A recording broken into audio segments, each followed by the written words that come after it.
Today, we're following back up on a conversation we had last week, which kind of organically led into me saying, one of the things that leads to burnout is over identifying with the role that you play on this earth, instead of just realizing that you're a human being, a spiritual being here on this earth, and you have multiple roles that you play. It could be being a mom like you and I are, or a spouse, a friend, a child, a sibling, also an entrepreneur, a real estate professional, executive admin, whatever it is that those roles that you play. It's very interesting to see people become so identified with the role that they actually believe that's who they are. They forget, no, I'm actually a human being. This is just something I get to do on earth as I live here, as I'm a physical being here. And so we kind of lose our way. And it's just an interesting concept. And so just think about this, and you might realize this too, Haley. We haven't really talked about it off camera here, but that's why I love these, because these are real talks. I have worked with a lot of moms. You probably have as well, in your roles. And it's very interesting because I've had a lot of conversations with moms, and I've been in this position personally where you take on the challenges or the failures or the situations of your children so deeply and strongly that it literally wreaks havoc on yourself as a whole being, your self-esteem and everything. And it's the same concept, which is that they are their own person and you are your own person. And the role that you play as a mom or a parent doesn't define who you are as a human being. It's just simply the role that you play. Sometimes we become so over-identified and so attached to that outcome that we then micromanage, or we try to live vicariously through our children. You see all of those sports parents that are forcing their kids to do things that they wanted to do when they were younger, and the children don't even want to do it.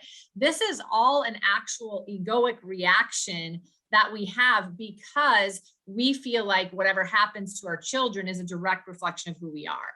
And I think that relates to a lot of people. What people don't realize, Haley, is that people feel the exact same way about their business or their position, their actual position in a role at a company. It doesn't matter who we're talking to here, but they literally start feeling that they are defined by that position, how they perform, what accolades they get, if they get a promotion or not, if they become the top real estate team in their area, how much money they make, how many agents join them.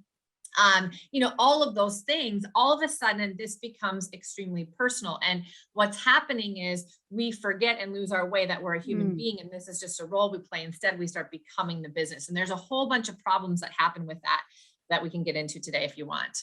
Yeah. So I think that it's really important just to recap that in one sentence, which is you are not your business. Your business is not a reflection. Your role as a parent is not a reflection of you as a human being. And we should not be that attached to it. Yes, of course, we want success and we want to make sure that we're leveling up ourselves and the people around us, whether that be our employees, our teammates, our team, our children. Of course, we want everyone around us to thrive. But our role does not define us as a human being. And so I think that is so important.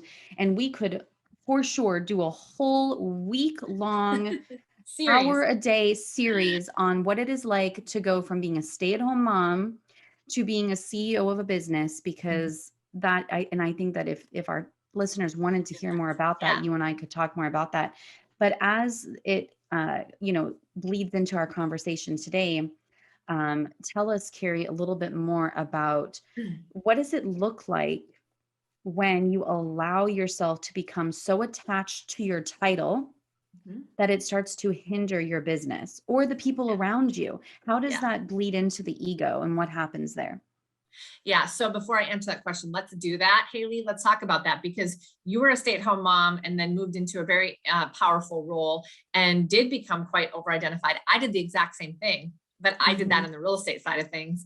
And it's just really interesting to watch what happened and the negative effects that happened to both of us, and to actually have some real conversation around that. So if you guys are interested in hearing about our stories, we can definitely share that. So that might be interesting. And I think that there are so many women too who can connect with that, because as a stay-at-home mom, I mean, for me personally, I love being a stay-at-home mom. I love taking care of my husband. I love taking care of my children. I loved it so much, and I felt like that was my purpose, and I still Mhm. feel that way. Nothing has changed in that aspect. But what had happened was because I became so isolated, and Mhm. I think you compare yourself to what you see on TV and other moms and roles and what you read, and you over identify with that so much that you isolate yourself, Mhm. and then you become so lonely. And I didn't Yeah. realize that I had become so incredibly lonely, and I was in Mhm. such a dark place. I wouldn't say that I was depressed by any means, but I was just so alone. Even though I had Mhm. my children and my family and my husband to support Yeah. me, I lost my way, and I felt like I had no value and I had no worth. Yes. Even and it's so Yes. it's a paradox, because here you are, you're taking care of other human beings.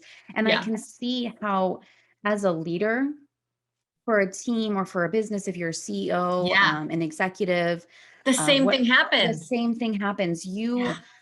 I really do feel like I had taken all of my nurturing that I was trying to do for my Mhm. children, and I just transitioned that into caring for the executives that I was trying to nurture every day. And you just, it can become very toxic for you. Yeah. Yeah. Um, and so, Interesting. yeah, it is Yeah, interesting. you do really transform those same traits over into work. And I also think it's an interesting conversation to have about you can be a very successful, caring stay-at-home mom and also then still feel like you have something additional to contribute to society and your family. And Oh, both of us have found yes. our way to do that Hmm. because a lot of people feel like it has to be one or the other. Yeah. But it doesn't have to be. Um, and you can bring a lot of the positive traits that you know have it being a stay-at-home mom to business, but you have to be careful because you can be over identified with both of them so much that now you just live in this constant state of anxiety and trying to control and needing to have the approval and to see the fruits of your labor come to it to a certain fruition in order to feel that you have value. That's where the Right. danger really lies, and that's kind of what I wanted to talk about today because I have literally had so many different coaching clients, and I bet you have too, or people that you've worked with in the different organizations that you've worked in, that they don't even know anymore why they keep going for the next goal. It's just Right. like I have to do this It's an next thing. addiction. It's an It is, addiction, and it's the feeling that we get. It's a high, and I think I might have yeah, talked about this last week, or yeah, you and I talked about it personally. It is actually a high that you become addicted to, yeah, that next win over and over yeah, again, and you forget about, like you said, you forget about your why. Why are you even doing this? yeah. You become so addicted to the feeling of winning, or the Mhm, success, or success through others. And I was thinking about this, the feeling that I got when I would take care of my children and see them mhm. succeed. Being a female, I see the same exact thing in male leaders and Yeah, female leaders too, who are taking care of their team. right. It is the same thing. Mhm, It's just I was doing it with my children and my husband, and everything, would have to be so neat and organized and precise. And I wanted to make sure that they succeeded, that I started to take on their wins. And I see mhm, that too in leaders of teams, mhm, mhm. who may not even have children. It's that same nurturing feeling Yeah, that they start um, taking on their team's successes as their own. and And failures. yeah, and their And failures, and becoming yeah, so identified with it. that's exactly what happens. So the reason that they do that is because, and the reason you and I do that with our children and everything, we want everything to be perfect, is two things. I think, as I've studied this, one is that we want to prove to the people that we're working with or caring for, or that we love, or that we lead, that we have value, that Mm, they need us, that we're not just there and they don't need us anymore. Like we are afraid that they will look at us and go, what are you even doing here? I don't really need yeah. your help. I'm fine doing this on my own.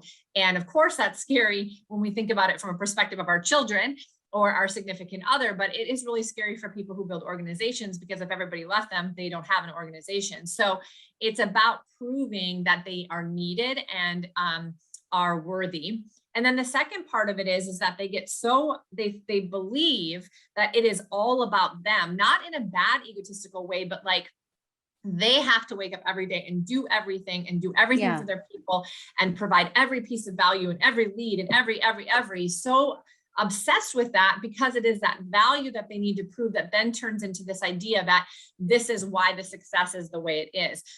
The danger of that is when we are so when we take on the successes and the failures, we go on these emotional roller coasters. Right. It's because we are the failure or we are the success in our own mind. And so we also will make choices when we are the success and we are the failure. We will make choices we don't necessarily want to make. We will go to work when we said we were going to go to our son's baseball game. We will show up late to dinner when we said we were going to be there. We will take a phone call at date night. We will do those things that we really don't want to do or really wouldn't do if we were in a conscious state, Right. Subconsciously, because our ego is telling us you can't afford not to, because if this blows up, this is you being a failure or you won't have the success. And so when people make those choices and they come to me and they're like, why am I doing that? Why can't I figure out how to be less distracted? Why can't I figure out how to be more present? Why can't I figure out to have boundaries? This is the main reason why, because we all know we can make those choices. Why aren't we making those choices in the moment? This is one reason why. And then the second piece of it is that we will not do the things that we would like if we weren't attached to it, we might take a risk. We might make a decision for one of our kids or one of our colleagues or our team members. We would do things differently if we didn't feel like it had a personal impact on us. So I've had people say to me that they absolutely 100% are holding themselves back in growth because they can't afford to. They're just going to push themselves this far, because if they went a little bit over and it didn't work and it failed, it would be all about them and their failure. Therefore, they're not willing to take those chances or those risks. And that does provide potentially a lack of opportunity or some challenges for the people that you lead, because you're holding back your true potential. You're holding back your true opportunity because you're too attached to that outcome. Right. Because it is truly about you, not about the business. But here's the last thing it does. It really robs the person you're working with the joy and the strife of failures and successes that they actually need to go through to be a better human being, a better, well-rounded person. And we do that to our children because we try to protect. Then they don't actually go through their own experiences. We don't allow them to become the true person that they're wanting to be. I know I've made that mistake as a parent, but I see leaders doing that too. And again, it's because it's so much about them versus it is about the organization. So the first step is you have to be aware that you think you are your own business, and you've got to start identifying what you're doing potentially that is either sabotaging your business or maybe just holding it back because of that. Oh, 100%. I agree with that. So what you named a little bit, but let's dive into what steps can someone take if they are so attached to their title, to their business, to the outcome. Mm-hmm. And I honestly, I think it becomes, you have to be self-aware, first of all. But if you're at a place, if you're listening right now, where you're at a place where you're actually in pain because you're so overwhelmed, you're so stressed out, you identify so deeply with your business. And I think what's probably happening for a lot of people is that every decision that they make comes from a place of scarcity. If you feel that everything like you have to control every single decision that's made, there is a problem there. And I'm sure people have tried to tell you this before. You cannot be in control of everything. So if you're at that place, Cari, if that's who's listening right now, what's the first thing that they can do? So first, you have to be aware, you have to accept it, you have to be okay with it. This just is what it is. It is actually something most human beings go through. And many people live their entire life like this and don't ever realize it. So the good news is you've become aware of it and you now know it and you can make a change. So you have to be aware, you have to accept it and be okay with it. And then you have to make some small changes. So the first thing that you have to do is you have to be okay with yourself no matter what happens around you.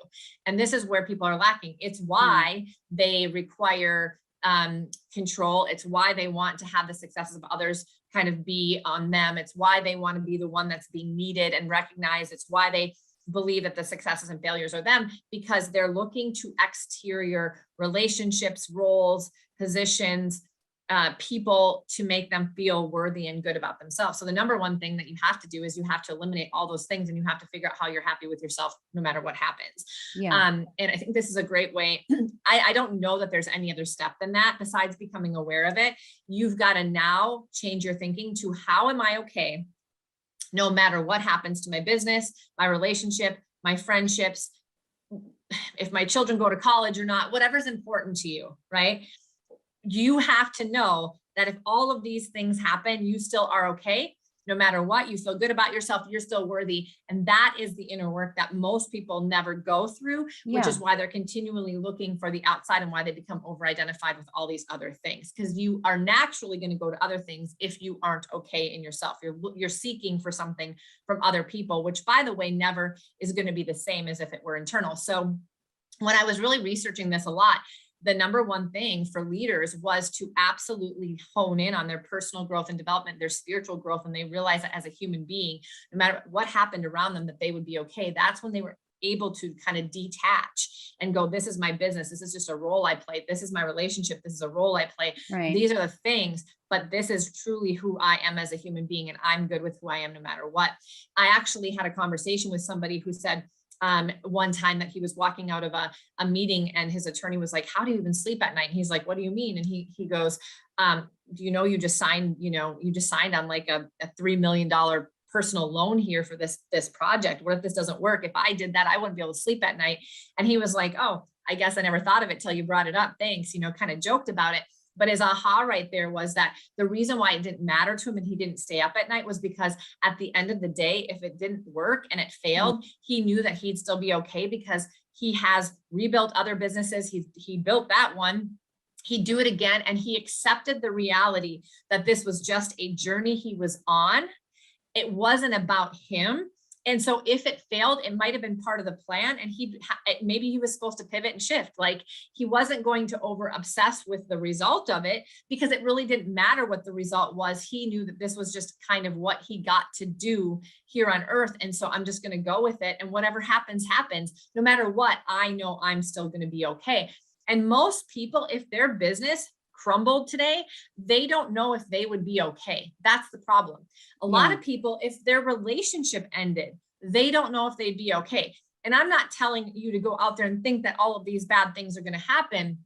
But what you need to figure out is, what if these things did ever happen? Am I still okay? And just knowing it and getting to the place that you can say yes allows you to be a better significant other, allows you to be a better mom or dad, allows you to be a better business owner or leader, because you're going to allow people to come into their own. You're going to take risks that will help everybody grow. You're going to put it out there on the line, but you're also not going to get so emotionally involved and attached that it's going to have you make skewed decisions. And we're already wreaking havoc on our business and our lives and our relationships because of the egoic part of our brain. And this is probably one of the most, I think, detrimental ones, but probably the one that is the least talked about, because people don't realize this. Yeah, they really don't realize this. I think, and we have probably talked a little bit about this before in previous episodes, but I think it's so important to repeat this. And I think what you're trying to say is that no matter what happens to us, you are absolutely worthy.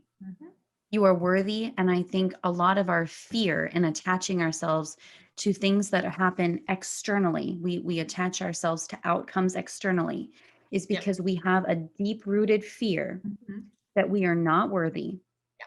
And if we are not worthy, then we are not loved. Right. And what else is there within the human existence other than to be loved? Right. And so when we have a fear, and so if we have a fear of not being worthy and not being loved, then every decision that we make is to prove that we are significant. And we don't need to live like that. We don't need to live like that. Because we already are. Yes. And that's what we have to accept. So, whether you go into some just deep personal work, look into maybe some audibles, some books. Some people have just deepened their own faith to understand they have a greater purpose. Some people have come to me and said it really boiled down to me realizing that there's only one person I need to be loved by, and that, a faith-driven person, and that's God. And at the end of the day, like, I just need to go out there and I need to live out my life and my purpose in the best way possible. Some people, it's other belief systems, but at the end of the day, you do have to realize that, yeah, you have to accept yourself. You have to love yourself. And you are worthy, loved, and accepted, no matter if you think you are or not, just by being born and put on this earth as a purpose. And so for some people, that means they do need to get into some personal development growth, because a lot of us have things that have happened to us in the past, or different relationships that maybe have scarred us and have made us think that we're not worthy. And so part of this is being willing to go into those conversations that you're having with yourself based on some of these past experiences, so that you can actually work through them and realize they weren't about you. Because, by the way, they're never about you. They're always about someone else.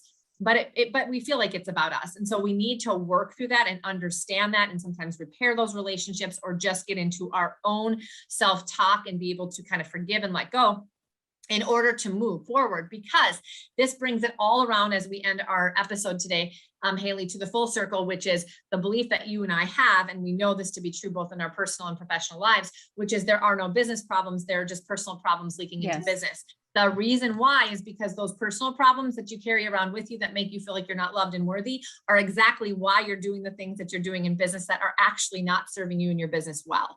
And so you and I have had the pleasure of having a lot of those conversations about personally how you and I both battled with that, and how we had to work through those things, and some of the resources or the books or the conversations or whatever we had to do, the deep work we had to do, so that we could come forth and actually be the best version of ourselves for the people around us, and not be, the person we were before that actually was toxic. It wasn't good for us or the people around us. We just thought it was. Yeah. And watch that shift happen when you start to become self-aware of why you're making the decisions that you do in your business. Watch the shift happen. Watch your conversation change. And it is scary. It is absolutely terrifying once you become self-aware of that every decision that you're making was based on you trying to seek significance, trying to feel worthy, and trying to know that you're enough. Here's the thing, you already are enough, right? We've talked about this before. You are worthy. And it's scary to think that you may not have control over everything, but here's the reality. You never had control in the first place. Absolutely never did. And a weight is lifted off of your shoulders. I can tell you that from firsthand experience.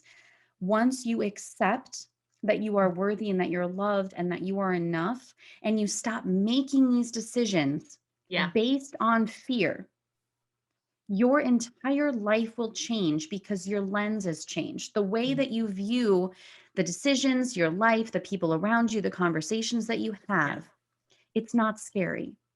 It really isn't. Opportunities start to open up when you start living more purposefully and intentionally. Opportunities come to you because you're energetically, you've changed. You have changed. It's such a beautiful transition. I know that we've talked a very long time today. We love this topic. Yeah, but and the thing is that it's so true. And I think you and I, we've experienced this. And so we have firsthand experience in knowing that it can be very scary to shift. Because there's a fear of, well, what if I fail? Here's the thing. You didn't have control in the beginning. No, but we just think that we did. We think that we absolutely did. We controlled everything that was happening. No, you did not. Right. But we just live in this illusion. So once you remove that illusion, step into your purpose, step into your greatness, and watch what happens. It's amazing. All right. We're going to have more conversations about this, because Haley and I can share some of our, whatever we feel comfortable about, our personal experiences that might resonate with you guys, and kind of some of the things that we noticed in the shift and the transition that actually may be really, really helpful for our viewers. I bet they would like to hear that. If you want to, go ahead and comment, and don't forget to follow us on YouTube. Like and subscribe. Cari and I will be back every week. So we're excited to continue to have these leadership conversations, but like and subscribe. Real Talk with Cari and Haley on YouTube, or join us here on Facebook every week. Thank you, guys.